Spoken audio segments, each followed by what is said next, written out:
Bonjour, je salue le divin qui est en vous.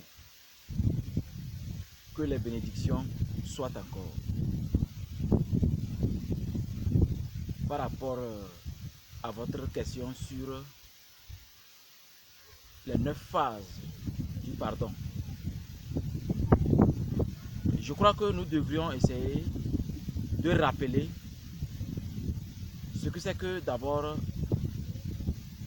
ce concept de 9 phases, parce qu'on ne va plus juste commencer à parler du pardon et ne pas expliquer pourquoi la clé du 9 vient accompagner pardon. Du point de vue spirituel, vous devez savoir que 9 est très important. 9 est à l'origine de l'existence et l'origine de la transformation. 9 mois de grossesse. Et par-dessus tout, l'être humain a sur lui 9 orifices, c'est-à-dire 9 trous qui permettent l'entrée et sortie des énergies extérieures. Donc du coup, ça fait 9 portes de communication avec le plan divin.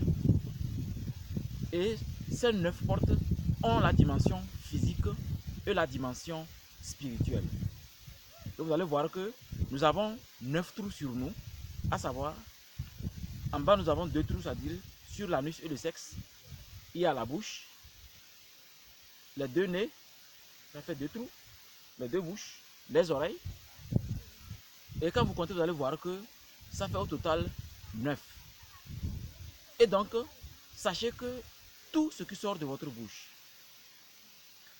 est l'enclume des 8 autres portes. Donc, si vous répétez les mêmes choses et qu'on vous pardonne toujours et toujours, rappelez-vous que quand une personne est possédée, quand une personne n'est pas elle-même, les mêmes erreurs reviennent. Mais quand l'être humain est capable de supprimer les mêmes erreurs, alors là, vous pouvez vivre avec cette personne-là. Donc pour comprendre les 9 phases à travers ce décret des mutants datant du décembre 2018, c'est pour vous dire tout simplement que vous devriez faire tout possible pour éviter les mêmes erreurs, parce que faire des erreurs dans la vie, c'est naturel. Mais faire les mêmes erreurs sont plutôt diaboliques.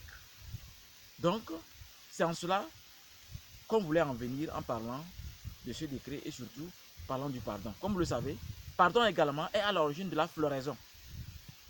Ce qui se passe pour que la graine pousse, grandir, devenir un arbre qui produit des fruits, peuvent être ressemés, c'est parce que l'univers, ou si vous voulez, la terre a accepté tout ce que nous faisons. Nous crachons sur la terre, on chie sur la terre, on jette tout ce qu'on veut sur la terre. On enterre même les gens sur la terre. On fait tout ce qu'on veut sur la terre. Mais vous savez que c'est cette terre-là qui transforme l'eau et la nourriture. Donc pour comprendre vraiment le vrai pardon, il faut observer la terre et dans ses analogies spirituelles. D'ici là, que cette nouvelle année soit une année d'extase spirituelle, de bonheur. Et ce que je souhaite à tous les Makeru, c'est une année où on a besoin de beaucoup de pouvoir spirituel. Que les bénédictions soient encore.